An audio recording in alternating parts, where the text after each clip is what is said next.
Thank you for inviting me to this conference. It's certainly a pleasure. For me, it's early in the morning on the East Coast of the United States, but I suppose good afternoon to all the folks in the room. My name is Kent Eisenhuth. I'm a data visualization lead at Google. And today I want us to start rethinking the idea of data visualization. And instead of calling it data viz, I want us to start thinking about it as data accessibility. How might we represent data in ways that provides value and insight to everyone? Now, before we make this shift in thinking, we first need to understand why data viz has been a useful tool for hundreds of years. And really, it all goes back to those core capabilities we have as human beings. We have this innate ability to spot trends, patterns, and outliers in all of the images that we see in the environment around us. And this is always happening subconsciously, whether we realize it or not. Now, if you're not sold in this claim, we're just going to do a quick experiment here. We're going to put it to the test. I want you to look at this apple and just take a minute to reflect on its appearance. It's green, it's polished, it's shiny. I think we can all agree that this might look like something we'd like to try and eat. Now, compare that to the second apple. It's moldy, it's slimy, it just looks gross. I cannot imagine anyone who would want to try to put this in their mouth. All right, let's take another look at this scenario. I want you to imagine that you're going to set up camp for the night on this beach. Now, if you're going to pick a place to start building your tent and setting up your camp, I cannot imagine you'd want to do it in this forest, which has clearly been exposed to the wind, the weather, and the harsh elements. It doesn't look very safe. And if you really take a moment to reflect on the last two examples, the apples and this forest on the beach, we came to our conclusions within milliseconds of first seeing these images. We really didn't have to think about it a whole lot. And of course, this capability has been studied before. It's called pre-attentive processing. And it's our ability as human beings to gather, accumulate, and process information that is essentially presented by the environment around us. And really, this capability doesn't only apply to what we see in the 3D space around us, it also applies to 2D images as well. And as we look at this slide, you'll notice that there are some visual patterns emerging that are fairly easy to spot here. So we can see one that's based on the size of the different shapes. We can see another that is based on the use of fills versus outline shapes. And then we can see another based on shape type. Now, if you think about this, size, fills versus no fills, shape types. These are examples of visual encodings, which essentially are the building blocks to a lot of the charts, graphs, and visualizations that we create as designers and data viz practitioners. So, of course, visualizations are really graphics that leverage these pre-attentive processing capabilities, these very capabilities that enabled us to survive as a species for hundreds of thousands of years. And if we think about what a good visualization will do for us, it will help us make sense of a very complex data set. It'll help us understand an abstract problem space, and it will even lead us down the path of making better, more well-informed decisions. So of course, this has been a tool that's been around for hundreds of years, and we're certainly celebrating it at this conference. At Google, we've created several visualizations.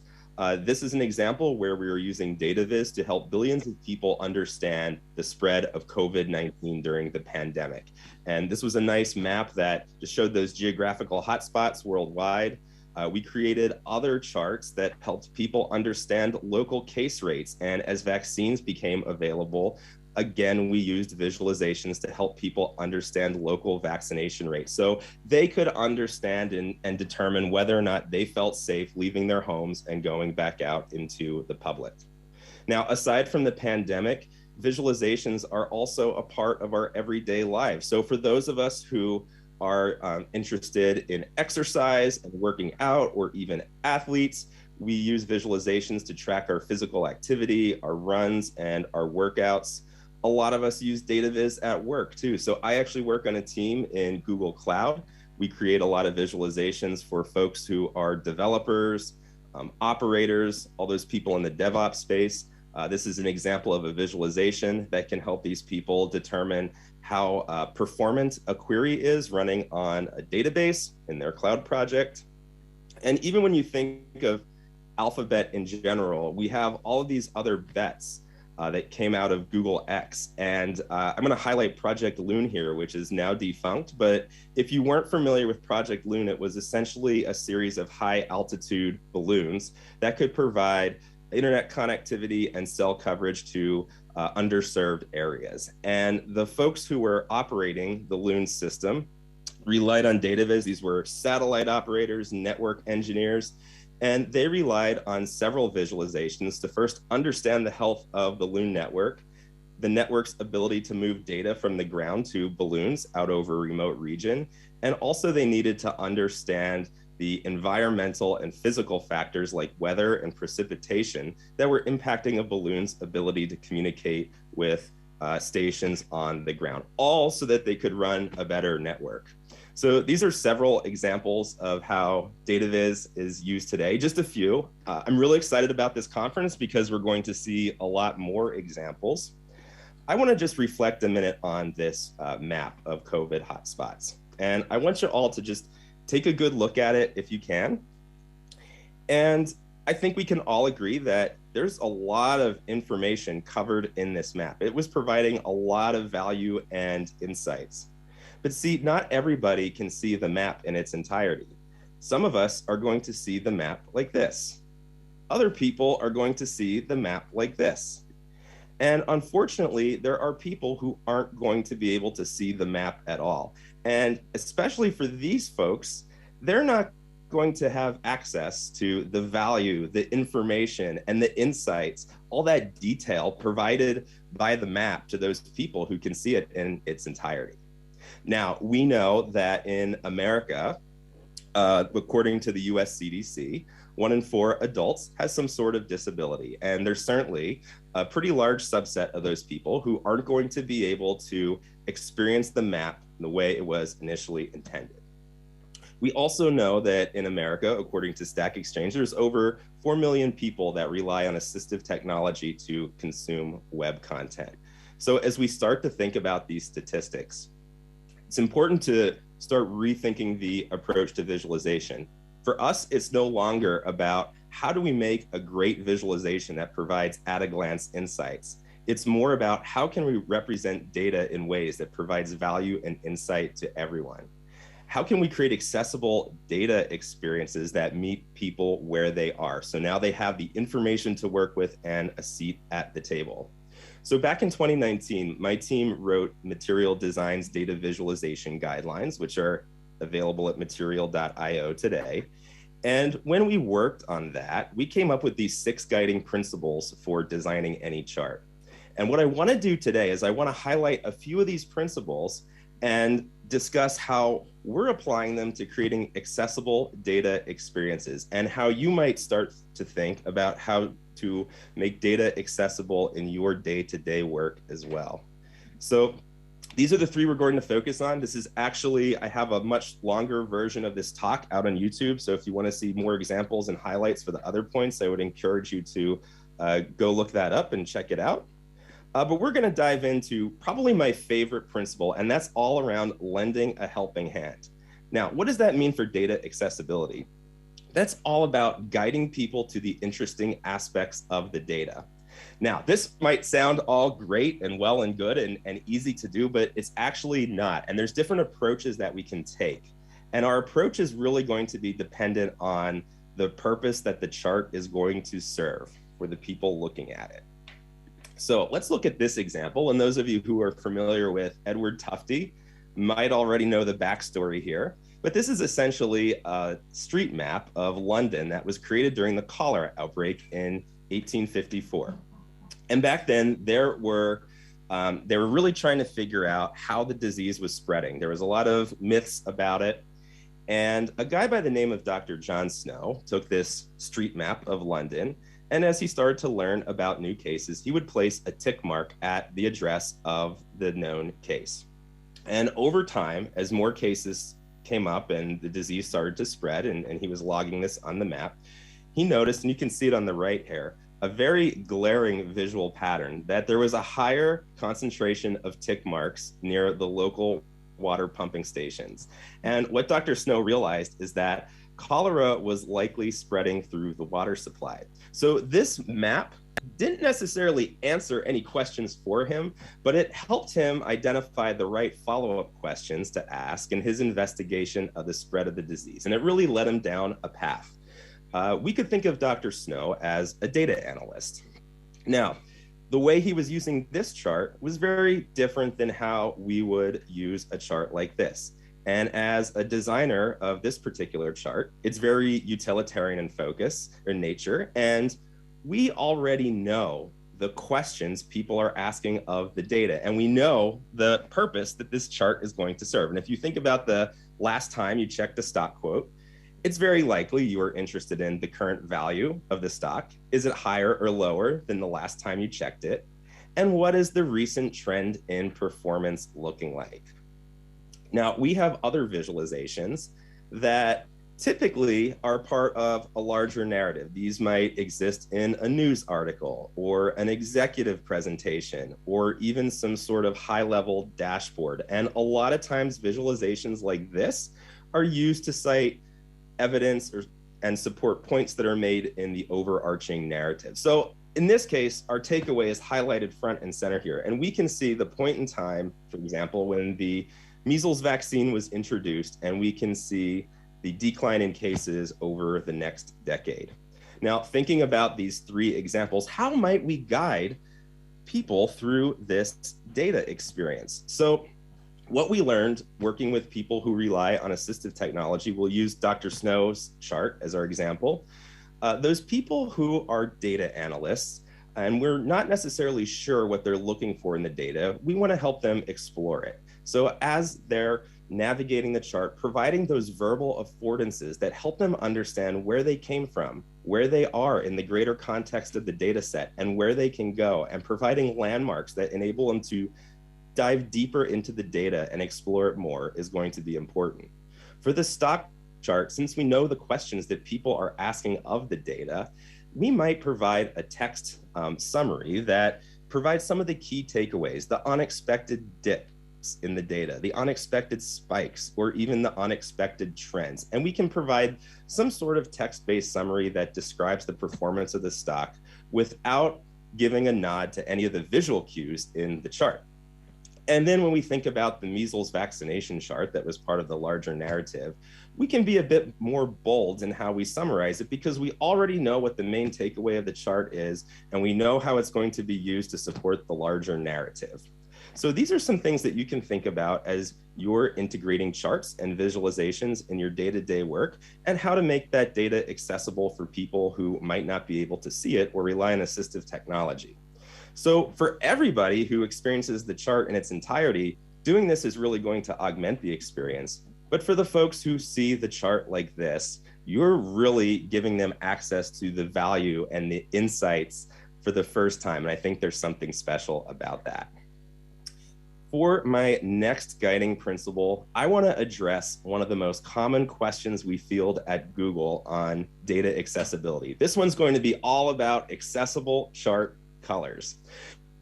So as we look at this visualization, the palette might seem nice, it's calm, it's cool, it's collected, fits into that theme of digital well-being.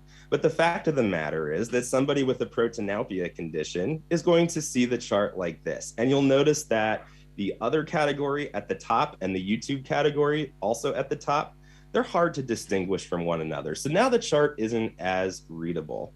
And for people who can't see color at all, this is what the experience looks like. And quite honestly, this just becomes a waste of screen real estate. There's absolutely no value provided by this chart because it's extremely difficult to read.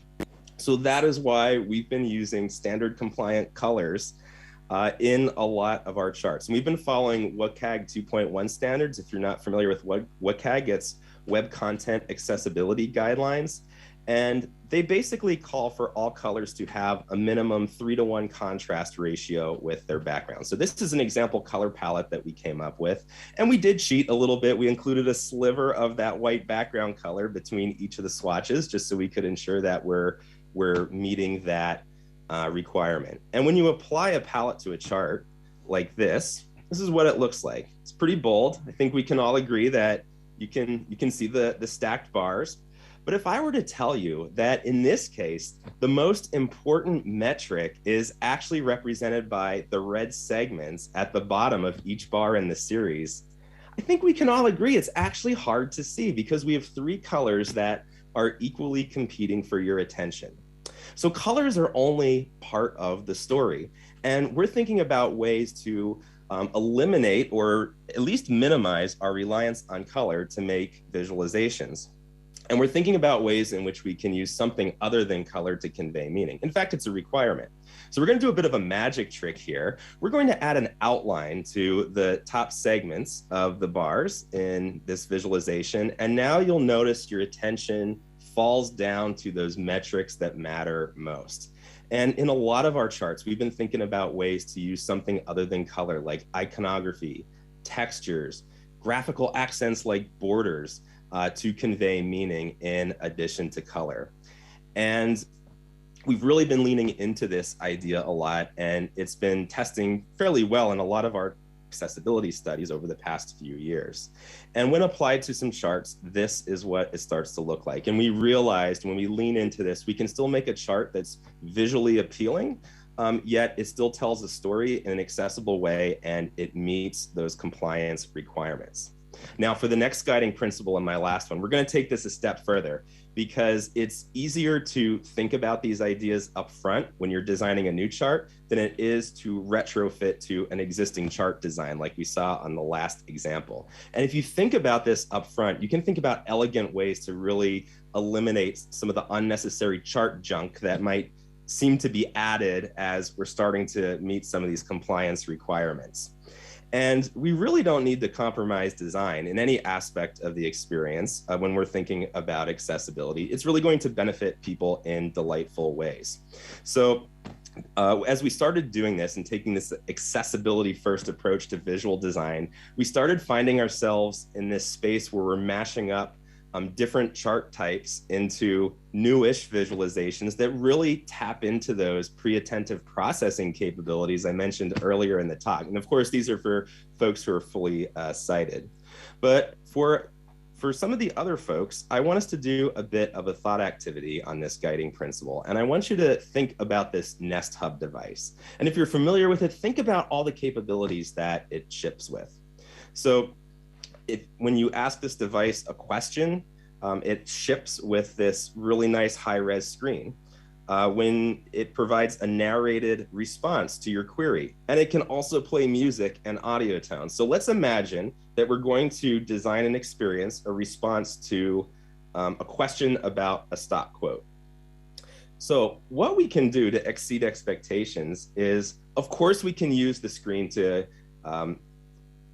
display a visualization that will work well for people with limited vision and people with full vision alike, using some of the principles that I already shared. But thinking about how to lend a helping hand here and knowing the questions people are asking of this data when they look at the chart, we can actually provide a summary that's recited back to the person here. That's a response that kind of summarizes the performance of the stock. Now, something I haven't really talked about yet is sonification. And since this device can play music and other audio tones, we might play a few sound bars that actually reflects the slope of the trend. And now if you think about using sonification, the narrated response that summarizes the stock's performance, and the accessible visualization that we can share on this screen, and how to marry those all together in a holistic response, now we're making data accessible and providing value and insights to everyone. And we're doing it because this really transcends compliance, and we're doing something that, in my opinion, is much more useful here. So a couple other thoughts. There were a few other principles I didn't cover. Providing structure. This is one of our most foundational principles. This is all about using ARIA roles, labels, landmarks, and attributes in your code. It's also thinking about the right ways to structure your visualization so it's easy to navigate with the keyboard, especially for those people with limited motor skills, or those folks who are relying on assistive technology, being honest is all about providing access to the chart's underlying data. We found in our accessibility testing program that a lot of people who are relying on assistive technology are highly proficient in navigating tables, filtering the data, sorting it, and pulling out their own insights. I would say use caution in doing this, and if you have an accessibility testing program in place, something you might think about. Also showing data recency and data collection methods. And then embracing scale is about taking all of this knowledge and contributing it back to your company's design system, or if you are in charge of a design system and make charting components, baking these ideas into the components from day one, so all of your teammates and sister teams, if you work at a larger company, can really leverage your own knowledge and research and approach here. So quick parting thought, I spent a lot of time talking about making charts and visualizations accessible, and we have a lot of work to do there. But if we keep going down that path, I do think that we are missing out on a much larger opportunity, and that is how to make data accessible to everyone. Because the answer to that question might not actually be a chart. It could be some sort of alternate multi-sensory experience. So if you take anything away from the talk, I want it to be this. I want you to join me in pursuing the answer to this question as you focus on your own work and making your own products, websites, and digital experiences more inclusive and accessible for everyone to enjoy. Thank you very much. It was an honor to be here. I do want to give a shout out to all of the folks at Google who contributed to our data accessibility program and some of the examples that were shared. Also want to give a shout out to Leora, who also helped us a lot with different COVID graphs that we were exploring back in the pandemic, who's in the room. Some of these names you might be already familiar with. And if you like this talk, feel free to follow me on Twitter, Instagram, LinkedIn. We can continue the conversation there. I'm not sure how much time we have here for additional questions, but I'm always happy to answer questions in social media. Feel free to reach out and continue the conversation. Again, we have a lot of work to do here. And then finally, if you really like the talk, I do post a lot about data accessibility, data visualization, visual languages, and drawing. And I'm actually going to be taking pre-orders on an upcoming book soon that I'm publishing with Manuel Lima, who some of you might be already familiar with, who's writing the foreword on drawing product ideas and accessible UX drawing for everyone. So thank you very much. Thank you. Thank you very much. Any questions? Hi, it's Mushon here. So, first of all, thank you for your talk. It was fascinating, and I think I have kind of a funny question to you because I feel like you're in a very interesting position as a designer to be influencing such a big company where data is such a central part of its identity and what it does in the world. And we had conversations earlier today where I would like to think you were fast asleep, that talked about uncertainty and talked about what kind of relationship do we build with data. You talked about being honest. What is the approach that you're taking from your position in a company where the kind of trust, I would say even sometimes blind trust in data is a part of what makes Alphabet work? Yeah, that's a really great question, and I didn't really touch on that guiding principle as much as I would have liked if I had a time for a longer talk. But in short, there's a couple things that we're trying to do and we're always advocating to do in order to build trust. And in a lot of our charts, even if you go on like Google search and you do a search for COVID stats, for example, you're going to see right beneath the chart's title, in a lot of cases, we cite the source right up front. So we give our users a line of sight into, okay, here's where the data is coming from, and if at all possible, giving that access to the data so they can manipulate it, explore it on their own. That could be, we actually, this is just kind of a thought about how to do this, but providing access to that set, that underlying CSV file. So someone can go into the data set, explore it on their own, pull out their own insights if they wish, and even work with the raw data. In my opinion, that's a nice way to be very transparent and also be honest. So you're kind of inspiring that data exploration. Also showing the data recency too. So a lot of times as designers, we love, especially someone like me who loves data viz, we want to throw in a chart or a graph to help somebody understand a problem space. But if the data source isn't reliable, or it's not something that is going to be updated a lot or is super recent when it has to be recent data, always like citing the recency of that, showing when it was last collected or when it's going to be collected again is also important. And then even explaining, if you can, how the data was rendered on the chart. And we actually do this in some of our charts, talking about like the data collection method. That could be like anything from, down to the sample size, stuff like that, being very transparent about that. So providing that information, I really believe you can, as someone's looking at it, you're giving access to the underlying data, you're talking about how it was collected, you're citing the source, and you're also citing its recency. You're giving them additional information that can enable them to draw their own conclusions and hopefully build trust in what you're presenting in the graph. Does that answer your question? Any other question? I would like to ask, you spoke about accessibility of the visualization to people that have some disabilities. I would like to ask whether you consider to make a data visualization accessible to underprivileged communities. Not that they have some kind of physical barrier, but might not get the right conclusion or provide them more insights for the benefits of their life. Yes, so we have just a lot of work to do in this area in general.